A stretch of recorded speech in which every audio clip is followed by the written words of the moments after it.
आज से लाखों साल पहले धरती वैसी नहीं थी जैसी हम आज जानते हैं। न शहर थे, न सड़कें, न भाषा, न इतिहास और न ही इंसान। उस समय धरती पर जीवन था, लेकिन वह जीवन संघर्ष से भरा हुआ था। हर दिन एक परीक्षा थी और हर रात एक खतरा। उस दौर में जिंदा रहना किसी चमत्कार से कम नहीं था। इसी कठोर दुनिया में एक ऐसा प्राणी रहता था जो न पूरी तरह जानवर था और न ही पूरी तरह इंसान। वही प्राणी आज हमारे पूर्वजों के रूप में जाना जाता है, जिसे हम आदि मानव कहते हैं। यह कहानी किसी राजा या साम्राज्य की नहीं है, बल्कि उस संघर्ष की है जिसने इंसान को जन्म दिया। उस समय धरती के बड़े हिस्से पर सूखे जंगल फैले हुए थे। पेड़ बहुत घने नहीं थे, जमीन पर हरियाली कम थी और चारों ओर पत्थर, धूल और झाड़ियां दिखाई देती थी। यह जगह सुंदर नहीं थी, लेकिन यही आदि मानव का संसार था। उनके पास कोई घर नहीं था, कोई स्थायी ठिकाना नहीं था। वे जहां सुरक्षित महसूस करते, वहीं रुक जाते। कभी चट्टानों के पास, कभी खुले मैदान में और कभी किसी उथली गुफा के किनारे।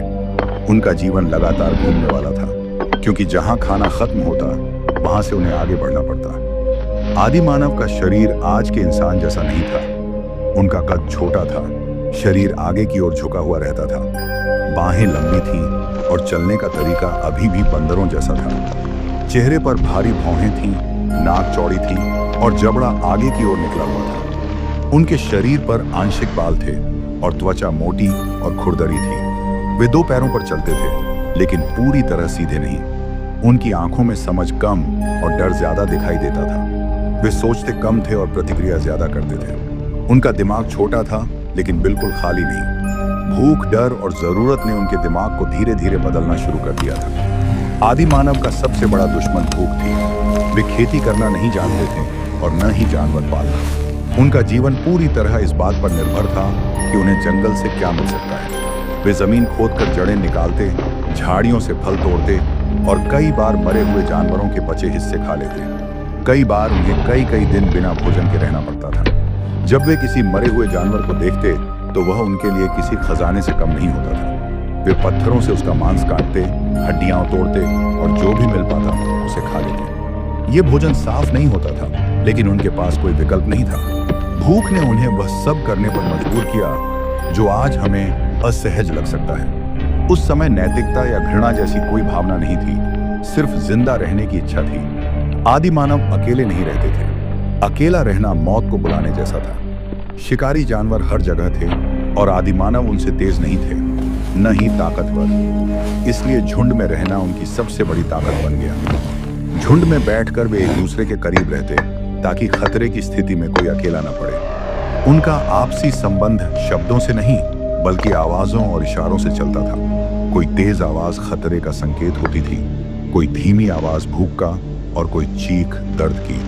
समय के साथ आदि मानव ने एक चीज सीख ली, पत्थर का इस्तेमाल। शुरुआत में पत्थर सिर्फ एक चीज थी, लेकिन धीरे धीरे वह औजार बन गया। वे दो पत्थरों को आपस में टकराते और अगर कोई नुकीला हिस्सा बन जाता तो उसे संभाल कर रखते। उसी नुकीले पत्थर से वे मांस काटते, जड़ें खोदते और कभी कभी अपनी रक्षा भी करते। ये इंसान बनने की दिशा में पहला बड़ा कदम था। पत्थर ने उनके हाथों को ताकत दी और दिमाग को दिशा। जंगल में हर दिन खतरे से भरा होता था। ऊंची घास में शिकारी छिपे होते, झाड़ियों के पीछे मौत इंतजार कर सकती थी। आदि मानव हर आवाज पर चौंक जाते थे। उनकी आंखें हमेशा इधर उधर घूमती रहती थी। डर उनके जीवन का स्थायी हिस्सा था। रात सबसे ज्यादा डरावनी होती थी। अंधेरे में वे कुछ भी नहीं देख पाते थे और शिकारी जानवर ज्यादा ताकतवर हो जाते थे। इसीलिए वे रात में एक दूसरे के ओर पास बैठते, ताकि डर थोड़ा कम हो सके। एक दिन प्रकृति ने कुछ ऐसा दिखाया जिसने आदि मानव की किस्मत बदल दी। आसमान गरजा, बिजली गिरी और जंगल के एक हिस्से में आग लग गई। आग उनके लिए एक भयानक चीज थी। वे डर के मारे भागने लगे, लेकिन जब उन्होंने देखा कि आग के पास कोई शिकारी जानवर नहीं आ रहा, तो उनके मन में डर के साथ साथ जिज्ञासा भी पैदा हुई। आग गर्म थी, रोशनी देती थी और जानवरों को दूर रखती थी। यह पहली बार था जब आदि मानव ने किसी चीज में डर के साथ सुरक्षा भी महसूस की। वे आग को पैदा करना नहीं जानते थे, लेकिन जलती हुई लकड़ी को संभाल कर रखना सीख गए। आग के पास बैठकर उन्हें ठंड कम लगती थी और रात थोड़ी कम डरावनी हो जाती थी। आग ने उनके जीवन को धीरे धीरे बदलना शुरू कर दिया। मांस आग में थोड़ा नरम हो जाता था, जिससे उसे खाना आसान हो जाता था। आग ने उन्हें समय दिया, बैठने का समय, देखने का समय और सोचने का समय। इसी समय उनके दिमाग में बदलाव तेज होने लगा। वे सिर्फ प्रतिक्रिया नहीं कर रहे थे, बल्कि सीख भी रहे थे। बड़े आदिमानव छोटे बच्चों को दिखाने लगे कि पत्थर कैसे पकड़ा जाता है, आग से कैसे दूर रहा जाता है और खतरे को कैसे पहचाना जाता है। ये ज्ञान का पहला रूप था, लिखित नहीं, बोला हुआ नहीं, बल्कि देखा और दोहराया गया ज्ञान। समय के साथ शिकार भी उनके जीवन का हिस्सा बनने लगा। वे बड़े जानवरों का सामना नहीं कर सकते थे, लेकिन छोटे और कमजोर जानवरों पर झुंड में हमला करना सीख गए। पत्थर के भाले और तेज पत्थर उनके हथियार बने। हर शिकार आसान नहीं होता था। कई बार कोई साथी घायल हो जाता, कई बार शिकार बच निकलता, लेकिन हर कोशिश उन्हें थोड़ा और समझदार बनाती गई। जब कोई आदि मानव घायल होता या मर जाता, तो बाकी उसे चुपचाप देखते रहते। उन्हें समझ नहीं आता था कि वह क्यों नहीं उठ रहा, क्यों नहीं हिल रहा। यही वह पल था जहां पहली बार मौत का एहसास पैदा हुआ।